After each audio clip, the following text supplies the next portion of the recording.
Hello, welcome to Storytime with Amy. Today we're gonna read The Polar Express for Christmas. Okay, let's jump into the book. The Polar Express.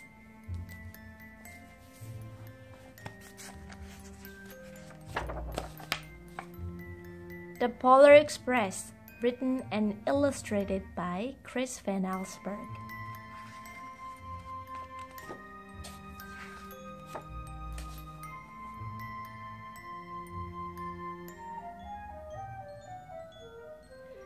On Christmas Eve, many years ago, I lay quietly in my bed.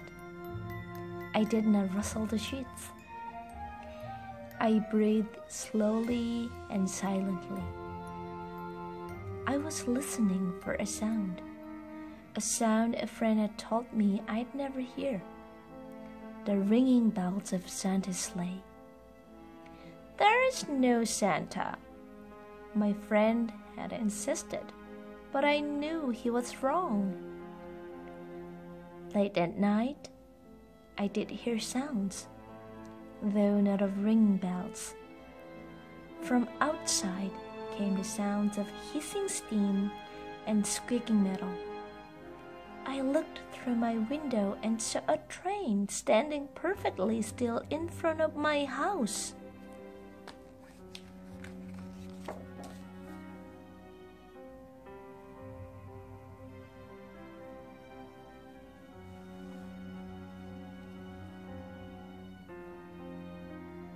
It was wrapped in an apron of steam. Snowflakes fell lightly around it. A conductor stood at the open door of one of the cars. He took a large pocket watch from his vest, then looked up at my window. I put on my slippers and robe. I tiptoed downstairs and out the door. "All aboard!" the conductor cried out. I ran up to him. "Well," he said, "are you coming?" "Where?" I asked.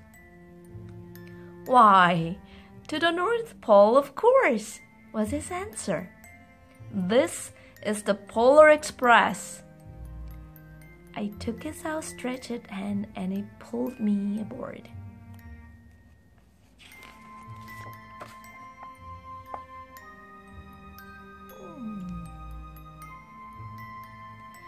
The train was filled with other children, all in their pajamas and nightgowns. We sang Christmas carols and ate candies with nougat centers as white as snow. We drank hot cocoa as thick and rich as melted chocolate bars. Outside, the lights of towns and villages flickered in the distance as the Polar Express raced northward.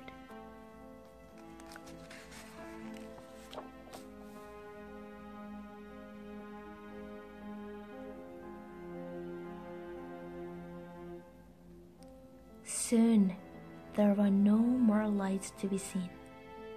We traveled through cold, dark forests where lone wolves roamed and white-tailed rabbits hid from our train as it thundered through the quiet wilderness.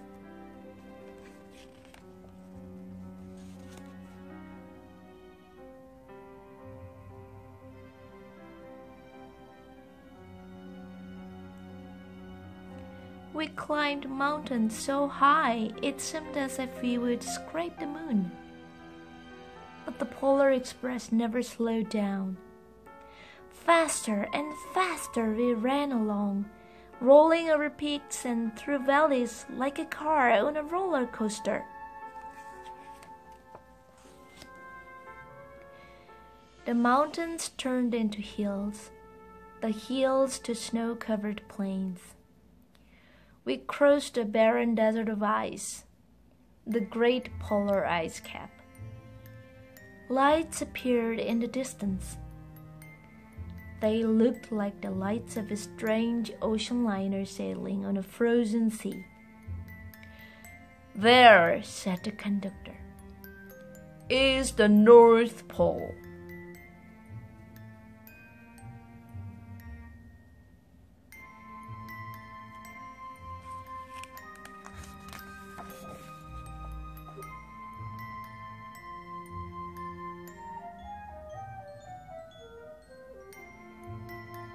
The North Pole. It was a huge city standing alone at the top of the world, filled with factories where every Christmas toy was made. At first we saw no elves. "They are gathering at the center of the city," the conductor told us. "That is where Santa will give the first gift of Christmas." "Who receives the first gift?" we all asked. The conductor answered, "He will choose one of you."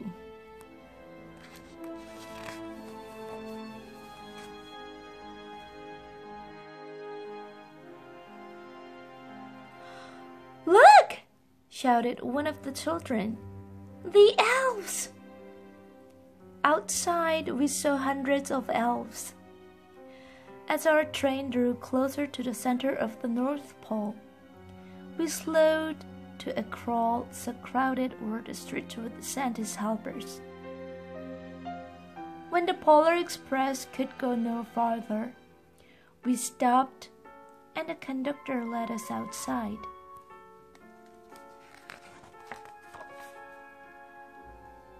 We pressed through the crowd to the edge of a large open circle.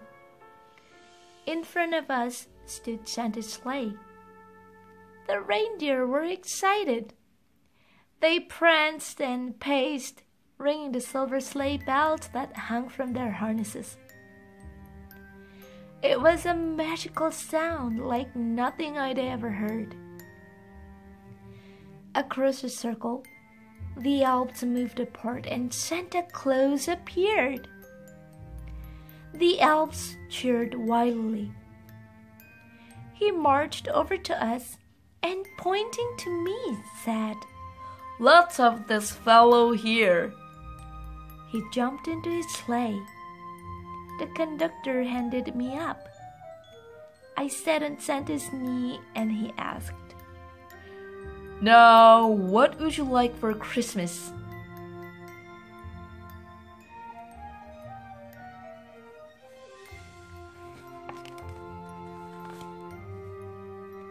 I knew that I could have any gift I could imagine. But the thing I wanted most for Christmas was not inside Santa's giant bag. What I wanted more than anything was one silver bell from Santa's sleigh. When I asked, Santa smiled. Then he gave me a hug and told an elf to cut a bell from a reindeer's harness. The elf tossed it up to Santa. He stood, holding the bell high above him, and called out, "The first gift of Christmas!"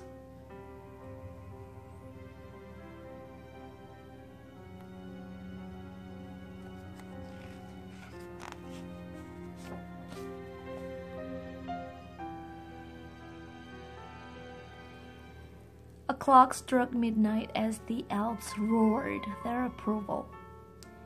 Santa handed the bell to me, and I put it in my bathrobe pocket. The conductor helped me down from the sleigh. Santa shouted out the reindeers' names and cracked his whip.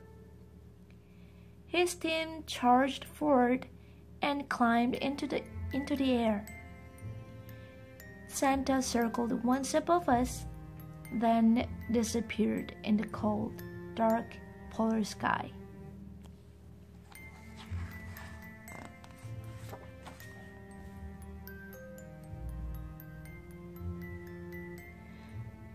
As soon as we were back inside the Polar Express, the other children asked to see the bell. I reached into my pocket, but the only thing I felt was a hole. I had lost the silver bell from Santa Claus's sleigh. "Let's hurry outside and look for it," one of the children said. But the train gave a sudden lurch and started moving. We were on our way home.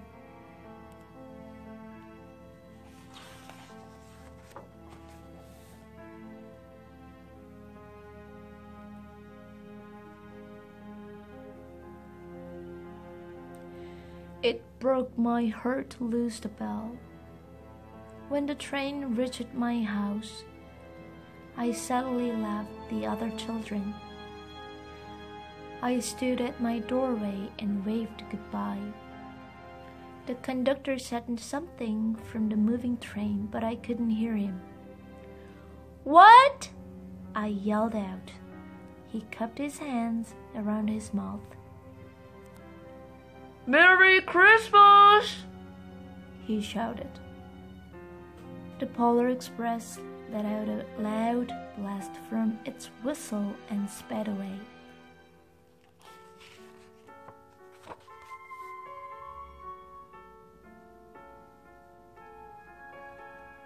On Christmas morning, my little sister Sarah and I opened our presents. When it looked as if everything had been unwrapped, Sarah found one last small box behind the tree. It had my name on it. Inside was the silver bell. There was a note. "Found this on the seat of my sleigh.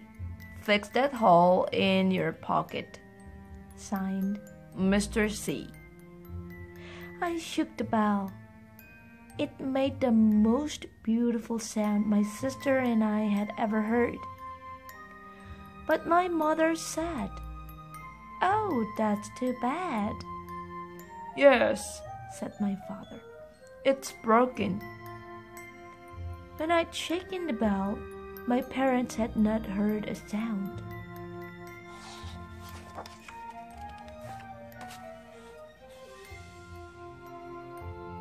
At one time, most of my friends could hear the bell, but as year passed, it fell silent for all of them. Even Sarah found one Christmas that she could no longer hear its sweet sound. Though I've grown old, the bell still rings for me, as it does for all who truly believe.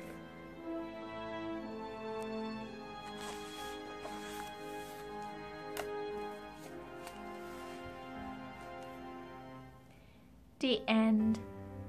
Thank you for listening. Merry Christmas and Happy New Year. Bye bye.